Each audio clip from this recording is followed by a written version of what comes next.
अच्छा क्लास, आज से हम स्टार्ट कर रहे हैं हमारा नया टॉपिक जो है पीएचपी में ऊप का कॉन्सेप्ट। किसी को ऊप की फुल फॉर्म पता है क्या? ओरिएंटेशन नहीं, ओरिएंटेड, ऑब्जेक्ट ओरिएंटेड प्रोग्रामिंग। अच्छा, हमारा माइक चल रहा है। हेलो। ओके, ठीक है। तो पीएचपी के अंदर जो ऊप है उसका जो फुल नेम है वो है ऑब्जेक्ट ओरिएंटेड प्रोग्रामिंग।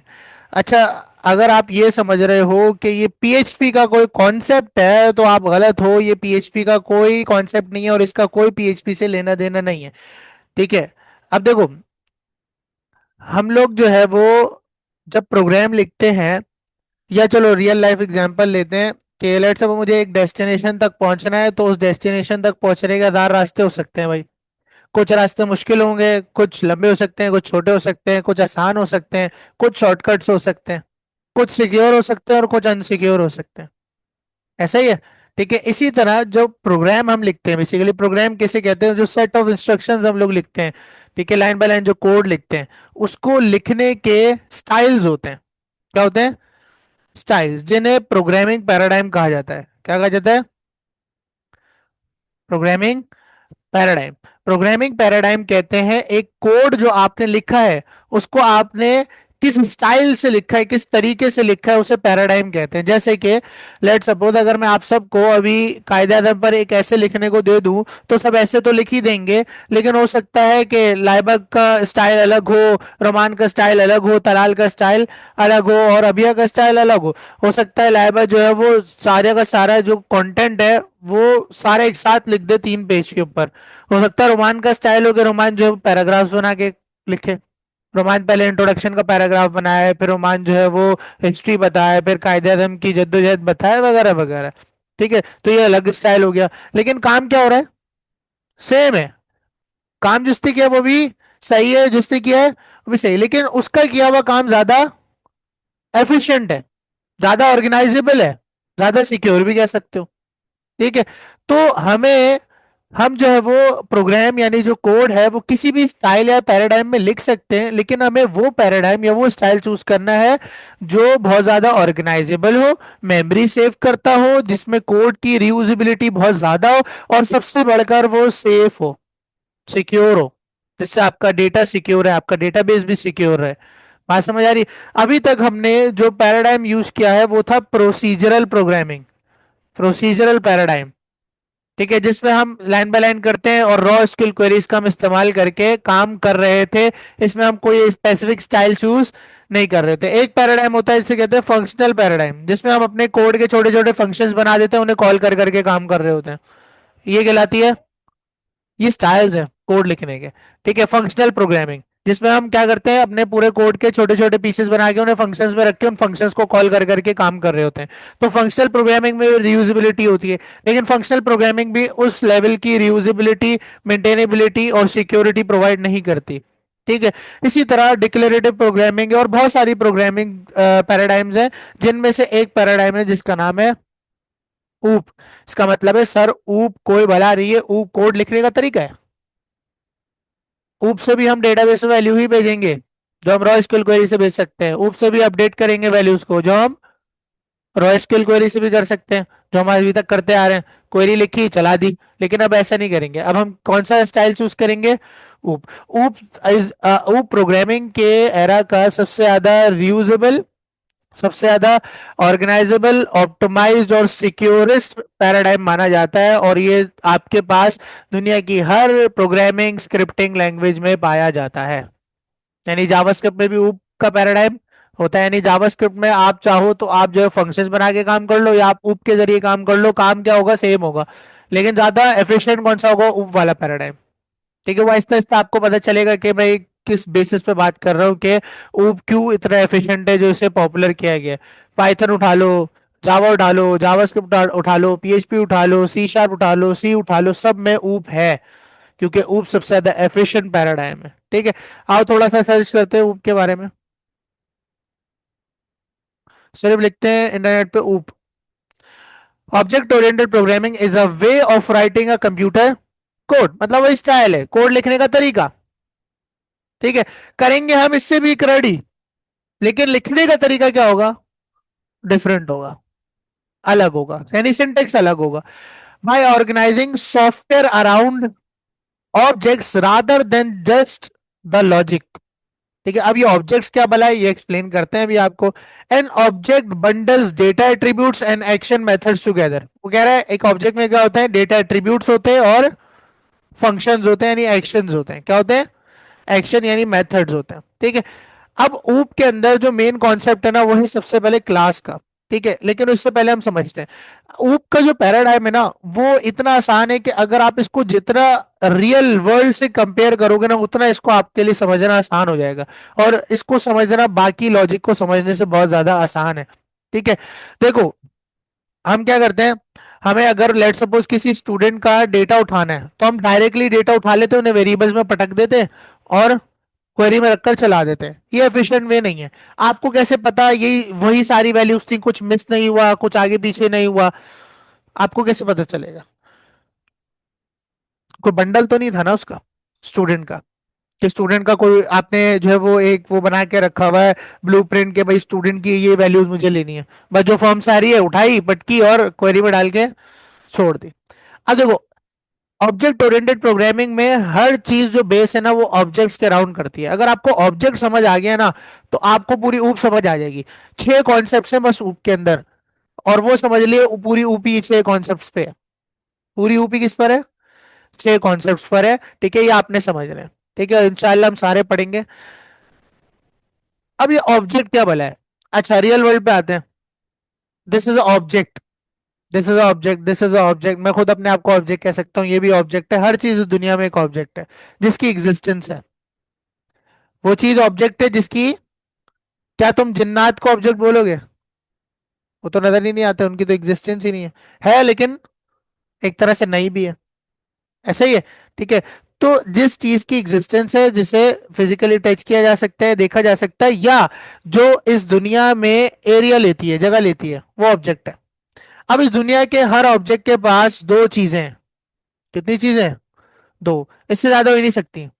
एक उसकी खुसूसियात, और एक क्या काम करती है वो ऑब्जेक्ट, उस ऑब्जेक्ट का काम क्या है। जैसे कि ये माउस एक ऑब्जेक्ट है, इसकी खुसूसियात क्या है, इसका जो डिजाइन है वो इसकी करेक्टरिस्टिक है, यानी इसकी प्रॉपर्टी है। खुसूसियात को ऊप में कहते हैं प्रॉपर्टी। क्या कहते हैं? प्रॉपर्टी। इसका कलर क्या है, इसका डिजाइन क्या है, इसका मॉडल नंबर क्या है, ठीक है, किस टाइप का माउस है, ये वाइड माउस है, ब्लूटूथ माउस है, ये सारी इसकी खुसूसियात हैं। ये क्या है? इसकी करेक्टरिस्टिक्स है या प्रॉपर्टीज है, तीनों वर्ड्स एक ही हैं। ठीक है, अच्छा इसका काम क्या है? इसको हम जमीन पर रख के चलाते हैं तो इसके पॉइंटिंग डिवाइस के जरिए कर्सर हिलता है। ये इसकी फंक्शनैलिटी है। तो इस दुनिया में हर ऑब्जेक्ट के पास दो चीजें हैं। एक उसका अपना डेटा, यानी उसकी खुसूसियात कि किस कलर का है, या फॉर एग्जांपल अगर इंसान की बात करें तो इंसान की खुसूसियात है, उसका डेटा क्या हो सकता है, उसका नाम, उसकी एज, उसकी हाइट क्या है, उसका वेट क्या है, ठीक है, उसकी आवाज कैसी है, उसकी आंखें किस कलर की हैं, बाल किस कलर के हैं, स्किन कलर क्या है, ठीक है, और फॉर एग्जांपल उसकी बॉडी टाइप क्या है। ये सारी एक इंसान की खुसूसियात हो सकती हैं, यानी उसके बारे में जितना भी इंफॉर्मेशन है वो प्रॉपर्टीज या खुसूसियात कहलाती हैं। और वो इंसान जो एक्शंस परफॉर्म करता है वो उसकी फंक्शनैलिटी कहलाती है। क्या कहलाती है? बोलना, चलना, हंसना, मुस्कुराना, दौड़ना, देखना, सूंघना, खाना, पीना, सुनना, ये सारी क्या है इंसान की फंक्शनैलिटीज हैं, एक्शंस यानी। ठीक है, इसका एक्शन है पॉइंटिंग डिवाइस दिखाना। इसके डेटा में क्या है, किस कलर का है, किस टाइप का है, किस कंपनी का है, किस मॉडल का है। अब मुझे इस बोर्ड का बताओ, इसकी खुसूसियात क्या क्या हो सकती है? किस साइज का है, कितने बाय कितने का है, किस कलर का है, व्हाइट बोर्ड है, किस टाइप का है, व्हाइट बोर्ड है, ब्लैक बोर्ड है, ठीक है, और किस कंपनी का है, किस कंपनी का, ये भी तो हो सकती है ना। ठीक है, किस शीट से बना हुआ है, उस शीट का नाम क्या है, ये किस शीट, इस शीट का नाम क्या है। लेकिन इसका काम क्या है, इसके ऊपर लिख सकते हैं। खैर इसका कोई अपना खास एक्शन नहीं है, हम एक्शन करेंगे इसके ऊपर। तो जरूरी नहीं है हर ऑब्जेक्ट के पास एक्शंस भी हो। जरूरी तो नहीं है ना कि हर ऑब्जेक्ट कोई एक्शन परफॉर्म करता हो। अभी बैग कौन सा एक्शन परफॉर्म कर रहा है? कर रहा है ना, फंक्शनैलिटी है, इसके अंदर स्टोर कर सकते हो आप डेटा, ये इसकी फंक्शनैलिटी तो है। ठीक है, वाटर बॉटल है। दुनिया के हर ऑब्जेक्ट देख लो, आप कोई सी भी चीज उठा लो, आपको क्या मिलेंगे उसमें? दो ही चीजें मिलेंगी, एक उसके बारे में इंफॉर्मेशन यानी खुसूसियात कैरेक्टरिस्टिक्स, या ऊप में उसे बोलते हैं प्रॉपर्टी, क्या कहते हैं? प्रॉपर्टीज। ठीक है। और दूसरी उस ऑब्जेक्ट की खुसूसियात यानी जो एक्शंस वो कर सकता है, यानी उसकी फंक्शनैलिटी, और ऊप में फंक्शनैलिटी को मेथड बोलते हैं। क्या बोलते हैं? मेथड। ठीक है। अच्छा अब मुझे एक बात बताओ, क्या ये ऑब्जेक्ट खुद ब खुद वजूद में आ गया? ऑब्जेक्ट में किसी ऑब्जेक्ट के वजूद में आने से पहले क्या प्रोसेस होता है? डायरेक्ट बस गया भाई, इसने सोचा मैं माउस बनाऊंगा, फैक्ट्री में गया, प्लास्टिक लेके शुरू हो गया। सबसे पहले वो बनाएगा इसका ख्याली पुलाव। क्या पकाएगा वो? ख्याली पुलाव पकाएगा। भाई मैं माउस बना रहा हूँ, मैं माउस का डिजाइन क्या रखूंगा? मैं माउस को शेप क्या दूंगा? माउस को नाम दूंगा नहीं दूंगा? माउस किस टाइप का बनाऊंगा? ये सारी चीजें वो डिसाइड करेगा ना, कि एक माउस में क्या क्या चीजें होती हैं, पहले वो पढ़ेगा उसके बारे में, उसका एक नक्शा बनाएगा, जिसे हम ब्लू प्रिंट कहते हैं। इस दुनिया का हर ऑब्जेक्ट बनने से पहले उसका ब्लू प्रिंट बनता है। ये बैग जो है वो ऐसी दर्जी उठा के इसने कपड़े जोड़ के नहीं बना दिया, पहले इसका क्या बनाया होगा? एक सैंपल ब्लूप्रिंट बनाया होगा। ठीक है। एक बिल्डिंग बनती है तो बस मिस्त्री पकड़ो और जाके बिल्डिंग बनाने शुरू कर दो। आर्किटेक्चर क्या बनाते हैं? उसका ब्लूप्रिंट बनाते हैं, उसे टेस्ट करते हैं कि भाई वो फॉर एग्जांपल सरकमस्टेंसेस पे पूरा उतरता है नहीं उतरता, जलजला बेयर कर लेगा नहीं कर लेगा, तो ब्लूप्रिंट बनाते हैं। ब्लूप्रिंट के अंदर क्या होता है? ब्लूप्रिंट के अंदर वो चीजें होती हैं कि जब आप इस नक्शे से ये फिजिकल ऑब्जेक्ट बनाओगे उस नक्शे से, तो आप इस फिजिकल ऑब्जेक्ट को क्या क्या चीजें दोगे वो उस नक्शे में पहले ही डिफाइन कर देते हो। जैसे कि, खैर अल्लाह ताला माफ करे अगर मैं कोई गलत बात कह रहा हूँ, ठीक है, अल्लाह ताला ने सोचा इंसान बनाऊंगा, तो ये जो हमारी अपेरेंस है, ये अल्लाह ताला के हुक्म की वजह से तो है। अल्लाह ताला ने बोला भाई इंसान को एक सर दूंगा, दो तो नहीं दिए ना किसी को।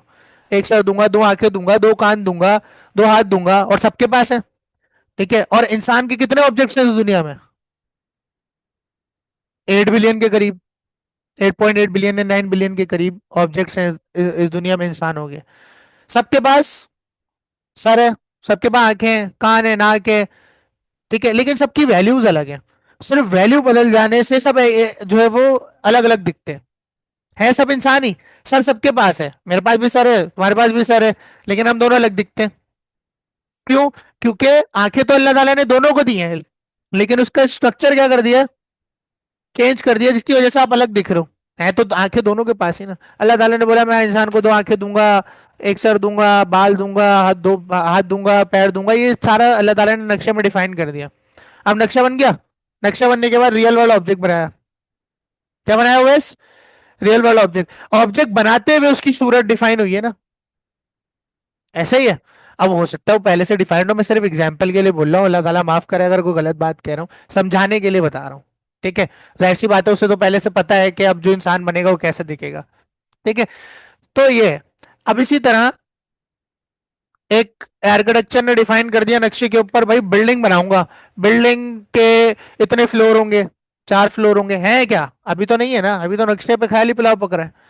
ठीक है। 10 फ्लोर होंगे। हाँ, हर फ्लोर के ऊपर जो है वो 4 अपार्टमेंट होंगे, 3 बेड डीडी के होंगे, और हर अपार्टमेंट के अंदर 3 खिड़कियां होंगी, 4 दरवाजे होंगे। ठीक है। फलाना होगा, ये होगा, ये होगा, वो होगा, उसने सारा कुछ लिख दिया। लिख दिया। लेकिन ऑब्जेक्ट तो नहीं है ना अभी। ऑब्जेक्ट तो वो है जिसकी फिजिकल एग्जिस्टेंस हो। वो तो गालिब लाओ नक्शे पे। अब एक बात सोचो, अगर वो चाहे तो उस नक्शे को देखते हुए 1000 बिल्डिंगें भी खड़ी कर सकता है। यानी कितने ऑब्जेक्ट्स खड़े कर सकता है वो? जितने चाहे। एक दफा उसने अगर क्या बना लिया? नक्शा बना लिया तो। ठीक है। इसी तरह ऑब्जेक्ट ओरिएंटेड प्रोग्रामिंग के अंदर ऑब्जेक्ट्स बनते हैं। क्या बनते हैं? ऑब्जेक्ट, बिल्कुल जैसे रियल वर्ल्ड में ऑब्जेक्ट बनते हैं।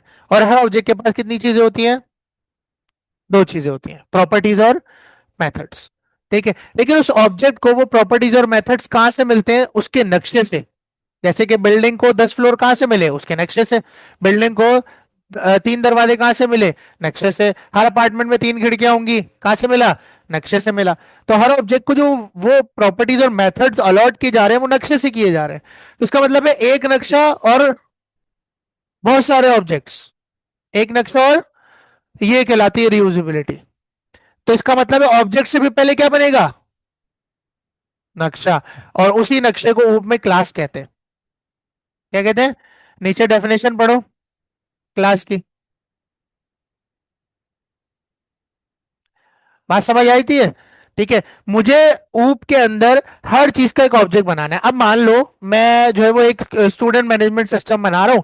ठीक है, अब जाहिर सी बात है मैं स्टूडेंट मैनेजमेंट सिस्टम के अंदर स्टूडेंट के रिकॉर्ड्स जो है वो रखूंगा। स्टूडेंट की आईडी रखूंगा, नाम रखूंगा, एज रखूंगा। ठीक है, अब मैं ये फिक्स करने के लिए भाई मैं पहले से एक नक्शा बना दूंगा कि जो भी स्टूडेंट क्रिएट होगा, जो भी स्टूडेंट क्रिएट होगा, जिस भी स्टूडेंट का रिकॉर्ड क्रिएट होगा उसके अंदर ये चीजें होंगी। ये नक्शा हो गया। लेकिन उन चीजों की वैल्यू कब मिलेगी? जब उसका नक्शे का ऑब्जेक्ट बनेगा। क्या बनेगा? ऑब्जेक्ट। नक्शा कितनी बार बनाऊंगा? एक बार। स्टूडेंट का नक्शा एक बार बनाऊंगा कि स्टूडेंट के पास ये चीजें होंगी, आईडी होगी, नाम होगा, एज होगा, फादर नेम होगा, फोन होगा, ये होगा। लेकिन नक्शे में उनकी वैल्यूज डिफाइन बस बता दूंगा ये होगा। ठीक है, लेकिन आईडी की वैल्यू जो है, असल में जो आईडी दूंगा उसको नाम दूंगा, उसको ईमेल दूंगा, उसके फादर का नाम दूंगा, वो कब दूंगा? जब उस नक्शे का ऑब्जेक्ट बनाऊंगा। और जब आप उस नक्शे का ऑब्जेक्ट बनाते हो तो नक्शे में मौजूद यानी क्लास में मौजूद जितने भी प्रॉपर्टीज और मेथड्स हैं वो ऑब्जेक्ट को मिल जाते हैं। किसको मिल जाते हैं? ऑब्जेक्ट को। और आप उस नक्शे से कितने ऑब्जेक्ट बना सकते हो? जितने चाहो, जितने चाहो। और हर आपके पास ऑब्जेक्ट के पास उस क्लास से लिए हुए प्रॉपर्टीज और मेथड्स अपने अपने होंगे। मतलब अगर एक एक ऑब्जेक्ट बनाया है उसको भी नेम मिला है, और दूसरा ऑब्जेक्ट बनाया है उसको भी नेम मिला है, तो दोनों की वैल्यू अलग हो सकती है। तो रियूजेबिलिटी बढ़ जाएगी क्लास की। मुझे दूसरे बच्चे के लिए दूसरी क्लास बनाने की जरूरत नहीं है।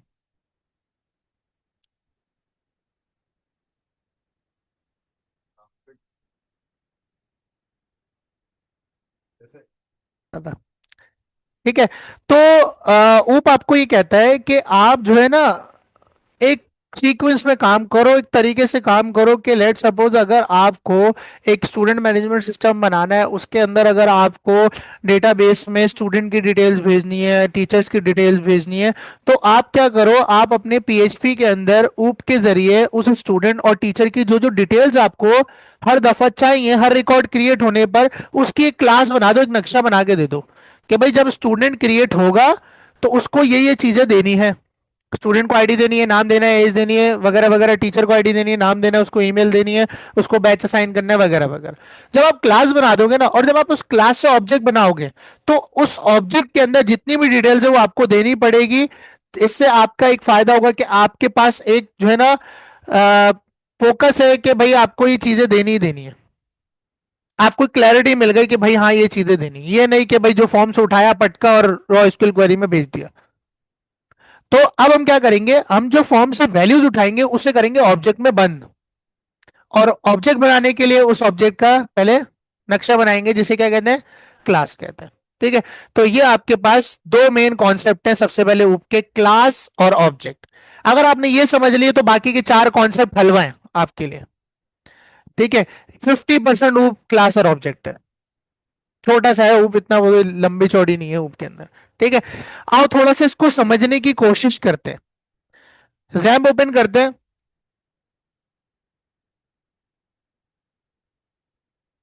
स्टार्ट दबाते हैं, और एडमिन पैनल पे चले जाते हैं।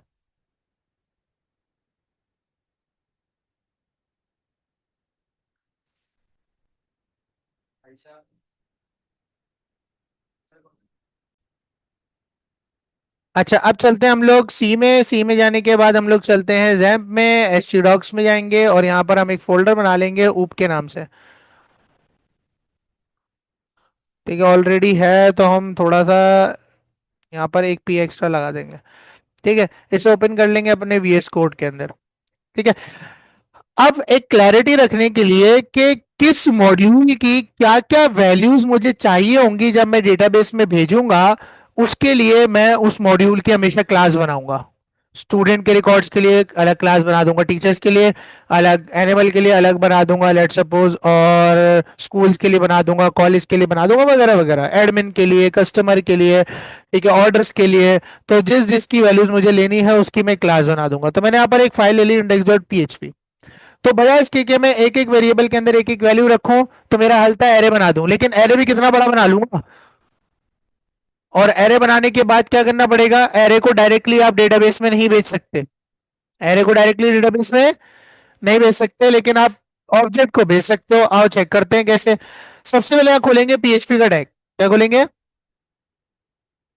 और पीएचपी का टैग खोलने के बाद अब यहाँ पर लेट सपोज मुझे एक बच्चा है, उसकी स्टूडेंट की आईडी लेनी है। ठीक है, और 1001, और फिर मुझे उस स्टूडेंट का नाम लेना है।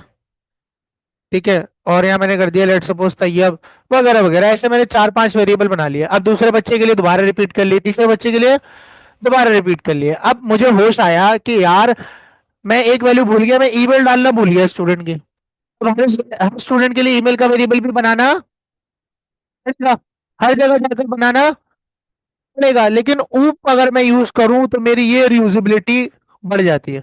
अब कैसे? सबसे मैं बनाऊंगा पहले स्टूडेंट की क्लास। क्या बनाऊंगा? क्लास कैसे बनाते हैं? क्लास लिखते हैं और क्लास का नाम, क्लास का कीवर्ड और क्लास का नाम। क्लास का नाम रख दिया स्टूडेंट। नक्शा बना रहे हैं। ठीक है। अच्छा एक चीज मैंने अभी आपको बताया, ऑब्जेक्ट हम उसे कहते हैं रियल वर्ल्ड में जिसकी फिजिकल एग्जिस्टेंस हो। नक्शे के ऊपर जो चीज होती है उसकी कोई फिजिकल एग्जिस्टेंस नहीं होती। जो क्लास है ना, क्लास आप अपने ऊप के अंदर कितनी ही करोड़ों क्लासेस बना लो, क्लास कभी भी मेमोरी में जगह नहीं लेती। क्लास कभी भी मेमोरी में जगह, क्योंकि वो नक्शा है। लेकिन क्लास से जो ऑब्जेक्ट बनेगा वो मेमोरी में जगह एक्वायर करता है, क्योंकि उसके पास डेटा होता है। ऑब्जेक्ट के पास क्या होता है? डेटा होता है। ठीक है। अब क्लास के बाद यहां रखते हैं डायरेक्ट कर्ली ब्रैकेट्स, कोई राउंड ब्रैकेट नहीं लगाएगा, इसमें फंक्शन नहीं समझेगा कोई। ठीक है, ये क्लास बन गई। अब क्लास में दो चीजें हो सकती हैं, यानी कि अगर फॉर एग्जांपल मैं किसी चीज का नक्शा बना रहा हूं, किसी ऑब्जेक्ट का नक्शा बना रहा हूं, तो ऑब्जेक्ट के पास कितनी चीजें हो सकती हैं? दो। उसकी खुसूसियात, उसकी इंफॉर्मेशन, और उसके एक्शन यानी डेटा। तो आपके पास जो उसकी खुसूसियात है यानी करेक्टरिस्टिक्स, उन्हें वेरिएबल्स कहते हैं, या फिर आप उसे प्रॉपर्टी कहते हो। क्या कहते हो? प्रॉपर्टी। वैसे प्रॉपर्टी कहेंगे, लेकिन होते बनाते उन्हें वेरिएबल्स की तरह है। किसकी तरह? लेकिन ऐसे वेरिएबल जो खाली होते हैं। क्या होते हैं? खाली होते हैं। क्यों? क्योंकि नक्शे में वैल्यू नहीं देनी। वैल्यू कब देनी? जब ऑब्जेक्ट बनेगा। वैल्यू कब देनी? जब ऑब्जेक्ट। अब देखना, अगर आप सोच रहे हो कि मैं पहले नक्शे में वैल्यू दे दूंगा, नुकसान क्या होगा बताता हूँ। अब मैंने एक वेरिएबल बना दिया। वेरिएबल कैसे बनाते हैं पीएचपी में? डॉलर से। किससे? डॉलर। मैंने रख दी स्टूडेंट आईडी। डन। रख दी। अभी एरर दे रहा है, बताता हूँ एरर क्यों दे रहा है। उसके बाद मैंने रख दी स्टूडेंट नेम। और फिर कितने वेरिएबल्स, जितना डेटा इसका रखना है उन सबके वेरिएबल बना दूंगा। ये इसकी प्रॉपर्टीज हो गई। ठीक है, याद रहे क्लास में सिर्फ प्रॉपर्टीज यानी वेरिएबल्स हो सकते हैं, और दूसरा एक्शन यानी फंक्शंस हो सकते हैं। ठीक है। क्लास के अंदर जो यानी ऑब्जेक्ट के अंदर जो फंक्शन होता है उसे मेथड बोलते हैं। क्या बोलते हैं? नॉर्मल फंक्शन नहीं कहते उसे, क्या कहते हैं? मेथड। तो मेथड बोलो या फंक्शन बोलो, समझ जाना एक ही चीज है। ठीक है। अब यहाँ पर ये एरर इसलिए दे रहा है क्योंकि यहाँ पर मैंने पब्लिक नहीं लगाया। अच्छा, ये पब्लिक क्या चीज है अभी फिलहाल के लिए छोड़ दो। अभी आप ये समझो कि सब चीजों के साथ पब्लिक लगाना है। क्या लगाना है? पब्लिक।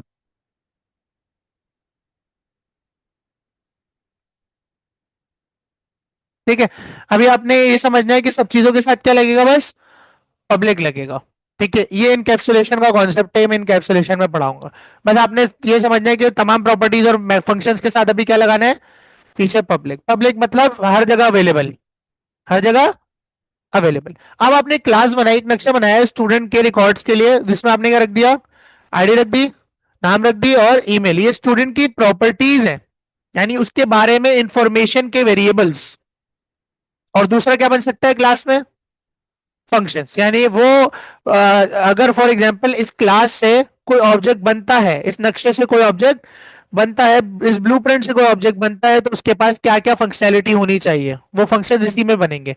क्योंकि ऑब्जेक्ट क्रिएट करने के बाद जो ऑब्जेक्ट को प्रॉपर्टीज और मेथड्स हैं वो उसके नक्शे से ही मिलेंगे।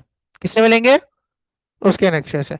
अब क्या करना है? अब यहाँ पर आपने फंक्शन बना देना है। फंक्शन कैसे बनाते हैं पीएचपी में? फंक्शन लिखते हैं, फंक्शन का नाम लिखते हैं, जैसे बनाते हैं वैसे ही बनाते हैं, कोई इतना बड़ा फर्क नहीं है। पर पीछे आपने इसके पब्लिक लगा देना है। क्या लगा देना है? पब्लिक। फंक्शन लिखा, फंक्शन का नाम। स्टूडेंट क्या कर सकता है? स्टडी। लेट सपोज क्या लिख दिया? Study. Round bracket, curly brackets, और या इको कर दिया student is studying. Student is studying. Clear हो गई ये चीज? ठीक है। तो मैंने यहाँ पर एक नक्शा बनाया है स्टूडेंट के लिए, ताकि मैं बाद में जब इससे ऑब्जेक्ट बनाऊं तो मुझे क्लैरिटी हो कि मुझे उस ऑब्जेक्ट की क्या क्या वैल्यूज देनी है। पहले से क्लैरिटी मिल गई।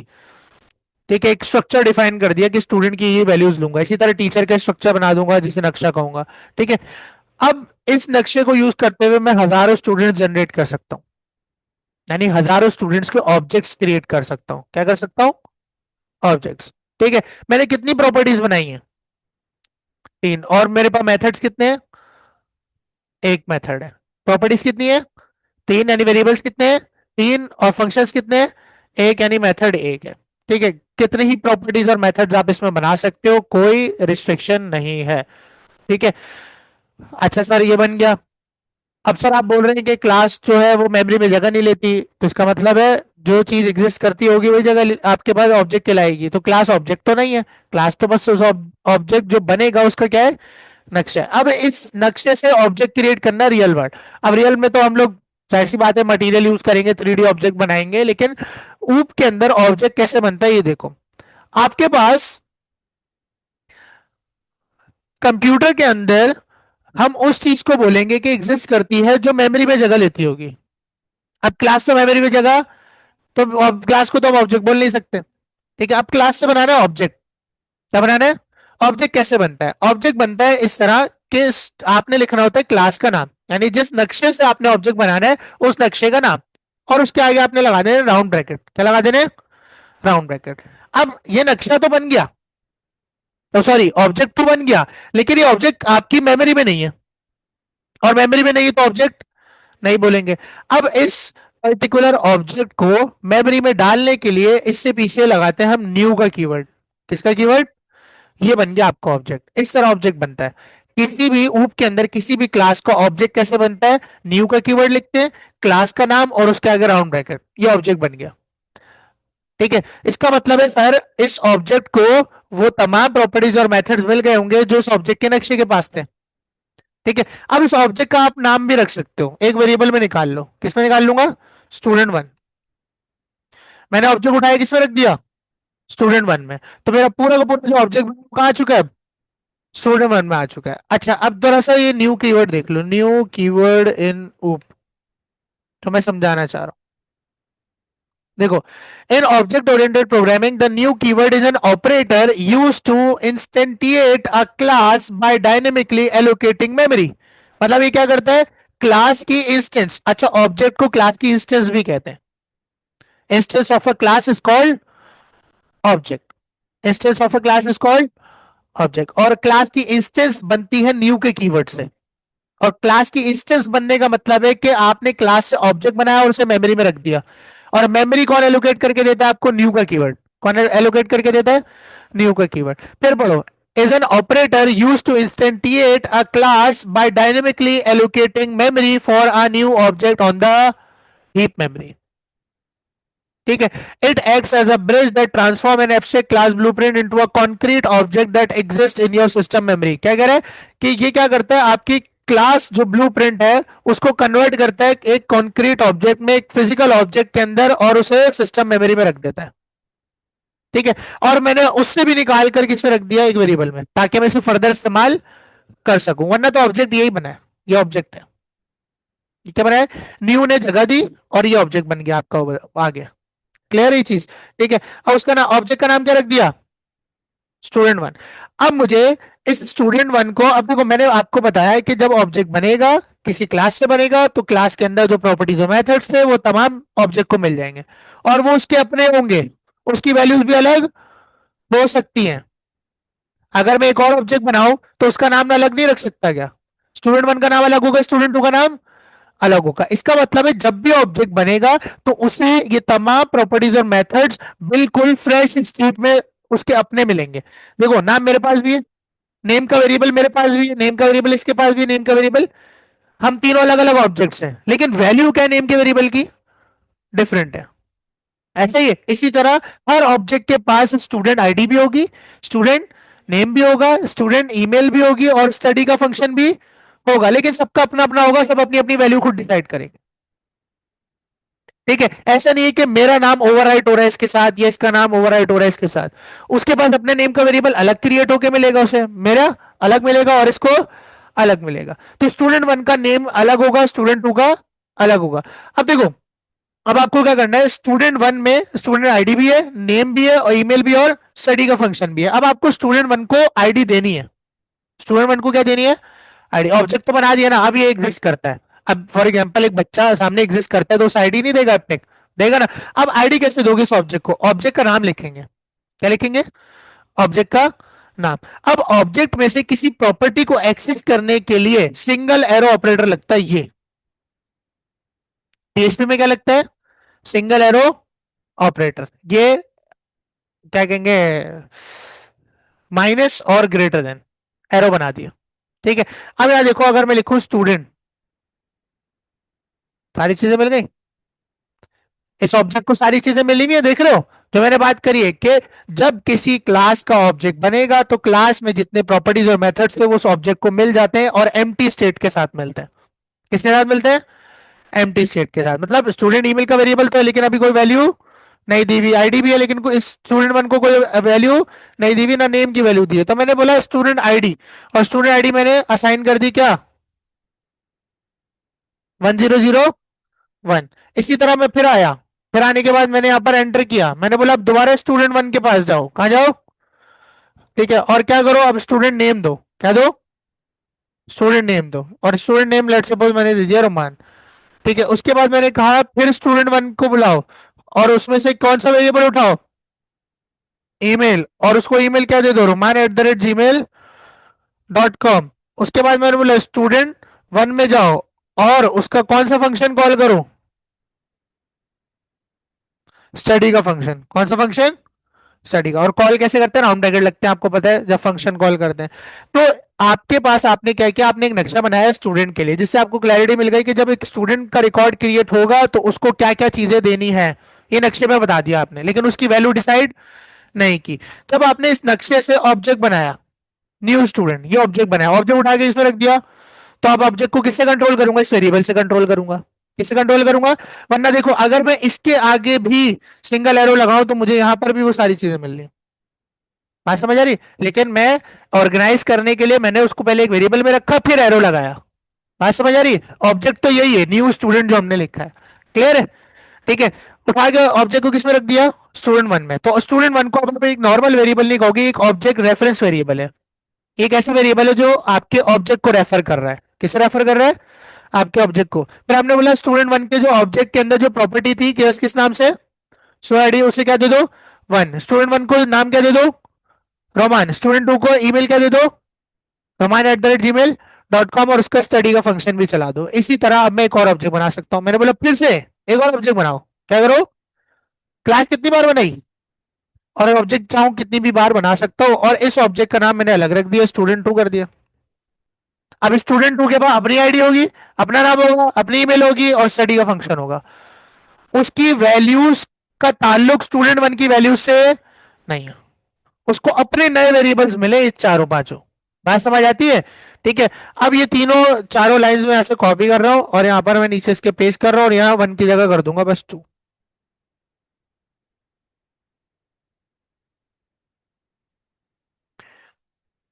तो कितने ऑब्जेक्ट हैं यहाँ पर, कितने ऑब्जेक्ट्स हैं, दो। और दोनों ऑब्जेक्ट्स की आईडी, नेम, ईमेल और स्टडी का फंक्शन अलग अलग है। ठीक है। अगर यहाँ पर मैं आईडी कर दूं 1002, यहाँ कर दूं मैं ओएस, यहाँ कर दूं मैं os@gmail.com, तो एक की वैल्यू दूसरे की वैल्यू को इफेक्ट नहीं करती। मैप एक दफा बनाया, ब्लूप्रिंट एक दफा बनाया क्लास का, और उससे जितने चाहूं ऑब्जेक्ट्स क्रिएट कर सकता हूं। अब ये स्टूडेंट को ऑब्जेक्ट में डेटाबेस में भी भेज सकता हूं एज अ रिकॉर्ड। तो मैंने क्या किया, मैं पहले जो है ना हवाबाजी में कर रहा था कि वैल्यूज कोई किसी वेरिएबल में पड़ी, कोई किसी वेरिएबल में पड़ी है। अब मैंने एक स्टूडेंट का रिकॉर्ड एक पैकेट में बंद कर दिया जिसे ऑब्जेक्ट कहते हैं। और उस ऑब्जेक्ट को बनाने के लिए पहले उसका ब्लूप्रिंट बनता है कि जो ऑब्जेक्ट बनेगा, कि उस ऑब्जेक्ट को क्या क्या वैल्यूज दोगे आप, वो पहले से डिसाइड होता है। जैसे कि पहले से डिसाइड था कि 10 मरला बिल्डिंग बनेगी, 10 मंजिला बिल्डिंग बनेगी, उसमें 3 बेड डीडी के अपार्टमेंट होंगे। लेकिन कब होंगे, जब एग्जिस्ट करती होगी। वैल्यूज कब मिलेंगी उसे, और उसी एक नक्शे को देखते हुए वो जितनी बिल्डिंग्स चाहे बना सकता है।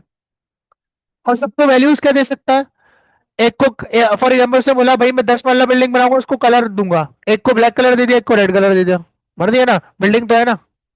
इसी तरह दो स्टूडेंट बनाए, एक को नाम रोमान दे दिया, एक को नाम सेम नक्शे के दो ऑब्जेक्ट्स। इसी तरह ह्यूमन एक क्लास है जिसके अंदर अल्लाह ताला ने डिसाइड किया है कि इंसान को हाइट दी जाएगी, इंसान को बोन्स दी जाएंगी, इंसान को मसल दिया जाएगा, इंसान को हाँ जो है वो वेट दिया जाएगा, इंसान को आंखें दी जाएंगी, एक सर दिया जाएगा, दो हाथ दिए जाएंगे। ठीक है। और उस एक नक्शे से कितने ऑब्जेक्ट्स बने हुए हैं? 8.8 बिलियन। स्ट्रक्चर तो सबका सेम है ना, नक्शा या मैप सेम है, करेक्टरिस्टिक्स और फंक्शनैलिटी क्या है? सेम है। हाँ वो कुछ होते हैं जिनको कुछ चीजें नहीं मिलती, वो एग्जाम्पल भी आएगी यहाँ पे कि हो सकता है कुछ ऑब्जेक्ट है जिनको कुछ चीजें ना मिले, ऐसा भी हो सकता है। जैसे इंसान है ना, किसी को आंखें नहीं दी अल्लाह ताला ने, लेकिन आंखों का स्ट्रक्चर होगा लेकिन आंखें नहीं होंगी, बिनाई गई हुई है, नजर नहीं आ रहा। ठीक है, वो फिर ये पब्लिक की जगह प्राइवेट आ जाएगा। ठीक है। तो ऊप ऐसा कॉन्सेप्ट है जिसे आप रियल वर्ल्ड से मैच कर सकते हो। क्लियर है ये चीज? तो ये है आपके पास दो कॉन्सेप्ट। सबसे पहले बनेगी क्लास। क्लास में डिफाइन कर देंगे कि जब इस क्लास का नक्शा बनेगा तो उसको क्या क्या वैल्यूज दी जाएंगी, क्या क्या चीजें उसके पास होनी चाहिए।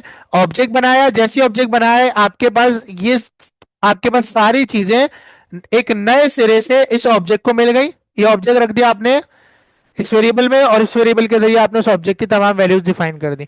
इसी तरह जब आपने स्टूडेंट टू का ऑब्जेक्ट बनाया तो ये वैल्यूज बिल्कुल फ्रेश उठकर इसको मिल गई। ठीक है। स्टूडेंट टू को रोमान वैली वैल्यूज नहीं मिलेंगे, रोमान के पास अपना अलग नाम है और अवैस के पास अपना अलग नाम है, दोनों के वेरिएबल्स नाम सेम है लेकिन है अलग अलग, है अलग। और जितने चाहो अब ऑब्जेक्ट्स क्रिएट कर सकता हूं और अब मैं प्रिंट भी कर सकता हूं। जैसे कि लेट सपोज मुझे सिर्फ देखना है स्टूडेंट वन का नाम, क्या देखना है? तो मैं इस तरह से देखूंगा। ठीक है। अच्छा एक चीज याद रखना, सॉरी नेम नहीं है, स्टूडेंट नेम है, क्या है? स्टूडेंट। अच्छा एक चीज याद रखना कि भूल गया मैं, सॉरी याद आता तो बताता हूँ, जहन से निकल गया। ठीक है, मैंने यहाँ पर इको कर दिया, अब स्टूडेंट नेम मैंने इको कर दिया यहाँ पर, तो क्या प्रिंट होना चाहिए? रोमान प्रिंट होगा। क्या प्रिंट होगा? रोमान प्रिंट होगा। आओ चेक करते हैं। लोकल होस्ट स्लैश क्या प्रिंट हो गया? रोमान प्रिंट हो गया। और वहीं पर अगर मैं स्टूडेंट टू का नाम प्रिंट करूं तो सर आपके कहने के मुताबिक दोनों अलग अलग हैं, दोनों एक दूसरे की वैल्यू को इफेक्ट नहीं करते। देखो स्टूडेंट टू का नाम क्या है, यानी उसके पास अपनी नाम की अलग वैल्यू है, जैसे तलाल के पास अपनी है, मेरे पास अपनी है। तो ये है क्लास और ऑब्जेक्ट। इसको थोड़ा सा और स्टडी करना, इसके ऊपर रिसर्च करना। ठीक है, बहुत सारे अच्छे कॉन्सेप्ट्स आपको पता चलेंगे। क्लास इन ऊप थोड़ा सा और पढ़ते हैं, पक्का करना है इसको भाई, बहुत अच्छा कॉन्सेप्ट है और इसके बगैर आप इंडस्ट्री में नहीं जी सकते। In object oriented programming a class is a blueprint template और a set of instruction use to create objects. ये टेम्पलेट ही तो बनाया है। क्या बनाया है? स्टूडेंट के रिकॉर्ड्स के लिए टेम्पलेट है। ठीक है, इसमें वैल्यूज होती तो फिर इसको टेम्पलेट नहीं बोलते क्योंकि वैल्यूज आपने दे दी, वैल्यूज आपने दे दी तो वैल्यूज नहीं देते। टेम्पलेट बनाया, use to create object, it defines the structure, data and behaviour that it objects will share. मतलब क्लास क्या डिफाइन करती है अपने अंदर? स्ट्रक्चर, डेटा यानी वेरिएबल्स और बिहेवियर यानी फंक्शंस यानी मेथड्स, जो क्लास अपने आप से बनने वाले ऑब्जेक्ट को शेयर करती है। किससे शेयर करती है? खुद से बनने वाले ऑब्जेक्ट्स को। ठीक है। Acting as a user defined data type. अच्छा ये डेटा टाइप भी होती है, भी आगे चल के मैं एक्सप्लेन करूंगा। while a class is just a logical layout that occupies no physical memory, बस वो एक लॉजिकल लेआउट है जो कोड में मौजूद है, उसका मेमोरी में कोई जगह नहीं होती, क्लास नहीं लेती, इतनी सी भी जगह नहीं लेती आपकी मेमोरी में। An object is a physical instance of the class that holds the real data. ठीक है, this is a template and इसकी जो इंस्टेंस है वो ऑब्जेक्ट कहलाती है जिसने रियल डेटा होल्ड कर रखा है। This is an object. Clear है ये चीज? ठीक है, और ये कॉन्सेप्ट सारी लैंग्वेजेस में सेम है। सारी लैंग्वेजेस में क्लास ऐसी बनती है, बस वेरिएबल बनाने का तरीका डिफरेंट हो सकता है। जावास्क्रिप्ट में वेरिएबल में डॉलर नहीं लगता, सी शार्प में डेटा टाइप आ जाती है आगे। ठीक है, तो ये सारी चीजें बस, लेकिन तरीका सेम है। The class an architectural blueprint for a house, it defines where the walls doors and windows go, but you can not live inside it. जैसे कि बता दिया भाई घर में क्या क्या चीज होंगी, कहाँ विंडोज होंगी, कितनी वॉल्स होंगी वगैरह वगैरह, क्या कलर होगा, लेकिन आप उसमें रह नहीं सकते क्योंकि उसकी कोई एग्जिस्टेंस नहीं है। ठीक है, the object the actual physical house build from that blueprint जो आर्किटेक्चर ने बनाया था, you can build 50 completely different houses objects using the exact same layout class, each painted a different colour और कंटेनिंग डिफरेंट फर्नीचर। आपने तो बताया colour होगा उसको, लेकिन 50 के 50 ऑब्जेक्ट को सेम कलर होगा ये तो नहीं है ना। वैल्यू आप क्या कर सकते हो, कलर सबके पास है लेकिन वैल्यू क्या है, सबकी अपनी अपनी अलग अलग है। क्योंकि 50 अलग अलग हाउसेस है ना, 50 अलग अलग हाउस पे 50 अलग अलग कलर्स किए जा सकते हैं, उनमें 50 अलग अलग टाइप का फर्नीचर रखा जा सकता है। फर्नीचर तो रख रहे हैं ना, आपने बोला फर्नीचर रखना है, तो टेम्पलेट तो ये बताता है कि स्टूडेंट आईडी होगी, नेम होगा, क्या होगा वो ऑब्जेक्ट जाने, वो क्लास का काम नहीं है। अच्छा, core components of a class, attributes, attributes भी कहा जाता है, attributes, fields, property, variables, data, data attributes, ये सारे नाम प्रॉपर्टीज के हैं, यानी वेरिएबल्स को कहते हैं जो क्लास के अंदर होते हैं। Attribute, fields, properties, variables defined inside the class that represents it's data और स्टेट। मतलब जो क्लास से बनने वाले ऑब्जेक्ट का डेटा होल्ड करेंगे वो वेरिएबल्स, एट्रीब्यूट्स, प्रॉपर्टी या फील्ड कहलाते हैं। होते वेरिएबल्स ही हैं, अभी बनाए, बस उनको वैल्यू नहीं देनी होती, वैल्यू नहीं देनी। मेथड्स, फंक्शंस या बिहेवियर, ठीक है। Functions defined inside the class that specify what action the object can perform. अब हम एक स्पेशल फंक्शन अगली क्लास में पढ़ेंगे जिसको कहते हैं कंस्ट्रक्टर। क्या कहते हैं, a special method automatically called when a new object is created primarily used to initialize the object's attribute। अब देखो यहां पर मैंने ये खोल रखा है रोमानो वेस, ठीक है। अब स्टडी के फंक्शन में क्या लिखा हुआ है, स्टूडेंट इज स्टडी। अब जब तक मैं किसी भी ऑब्जेक्ट का स्टडी फंक्शन कॉल नहीं करूंगा इसके अंदर का कोड रन, मतलब ये टेक्स्ट लिखा हुआ आएगा ही नहीं जब तक रन नहीं करूंगा। तो अगर मैं रन कर दूं, लेट सपोज मैं यहां पर रन कर देता हूं, मैंने बोला डॉलर स्टूडेंट वन का स्टडी फंक्शन चलाओ, अब देखो सिर्फ वन का चलाएगा, टू का नहीं चलाएगा, टू का अलग है, चल गया स्टूडेंट स्टडी, चल गया।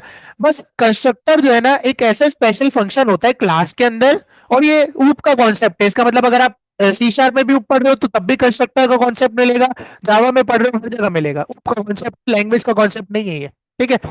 तो कंस्ट्रक्टर एक ऐसा स्पेशल फंक्शन होता है जिसको कॉल नहीं करना पड़ता, वो खुद ही कॉल हो जाता है जब आप क्लास का ऑब्जेक्ट बनाते हो। और ये बहुत यूजफुल होता है, हम अगली क्लास में इसी को कवर करने वाले, डन है, ठीक है। तो ये आपके पास क्लास के तीन मेन कंपोनेंट्स हैं, ठीक है। अच्छा अब ये देखो, ये पाइथन की एग्जांपल दे रहा है, ठीक है, क्योंकि इसे मैंने बताया नहीं पीएचपी, वो पीएचपी लिखते हैं तो ये पीएचपी की एग्जांपल देगा। हो सकता है कुछ अलग एग्जांपल दे, मैंने स्टूडेंट की दी है आपको, देखो उसने कार की दी है, बट कार बनने से पहले भी तो नक्शा होता है, कौन सा ब्रांड होगा, मॉडल क्या होगा, किस साल की होगी, क्या कलर होगा, कलर देना है उसे, नाम देना है, कितने टायर होंगे, सॉरी, ठीक है, कौन कौन सी कंपनी के टायर होंगे, किस तरह की हेडलाइट यूज करोगे, हर चीज। जैसे कि इसने क्लास बनाई है किस नाम से, एक नक्शा बना रहा है जिसमें उसने दो प्रॉपर्टीज यानी दो वेरिएबल्स रखे हैं, ब्रांड और कलर, और एक फंक्शन बनाया कंस्ट्रक्टर, इसे हटा दो, इसको नहीं देखो।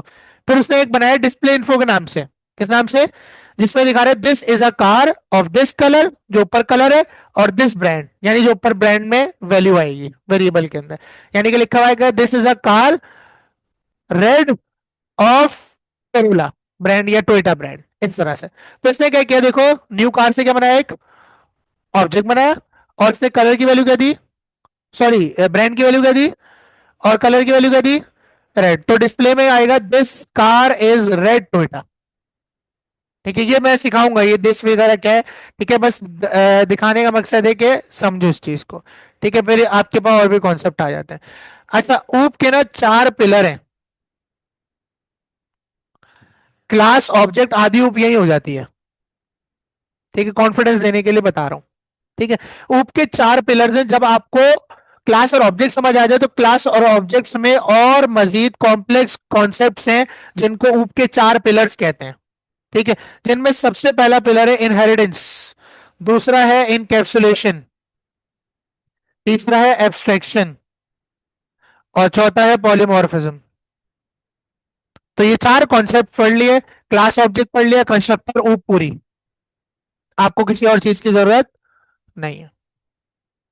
और हर लैंग्वेज में यही चारों कॉन्सेप्ट्स होते हैं, एक में समझ ली, बाकियों में आसान सिंटेक्स देखना होता है खाली। मतलब अगर हमें पीएचपी ऊप समझ आ गई ना, तो सी शार्प में हमारे लिए ऊप कुछ भी नहीं है, ठीक है। अच्छा ये भी है कि कुछ लैंग्वेजेस होती हैं जो बहुत सारे पैराडाइम्स को सपोर्ट करती हैं, ठीक है, जैसे कि पीएचपी फंक्शनल प्रोग्रामिंग भी कर लो आप, उसमें प्रोसीजरल भी कर लो आप, डिक्लेरेटिव भी कर लो आप, ऊप भी लिख सकते हो पीएचपी में, बात समझ आ रही है? लेकिन जो सी शार्प है, जो आप आगे पढ़ोगे, और बहुत सारी ऐसी लैंग्वेजेस हैं जो सिर्फ ऊप को सपोर्ट करती हूँ, कहती है हम किसी और पैराडाइम को नहीं मानते, सी शार्प सिर्फ ऊप पे चलती है। किस पर चलती है? तो सी शार्प में तो कोड लिखना ही लिखना है, किस पे? ऊप पे। उस पे हम ये इस तरह लॉजिक्स, लाइन बाय लाइन वाली लॉजिक्स नहीं कर सकते, रॉ एसक्यूएल क्वेरीज नहीं लगा सकते। क्लियर है?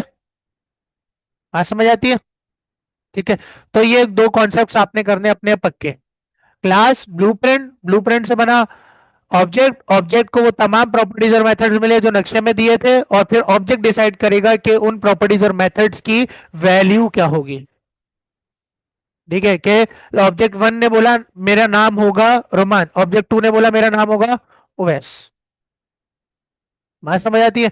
ये दो मेन कॉन्सेप्ट है, इनके बगैर तो ऊप है ही नहीं।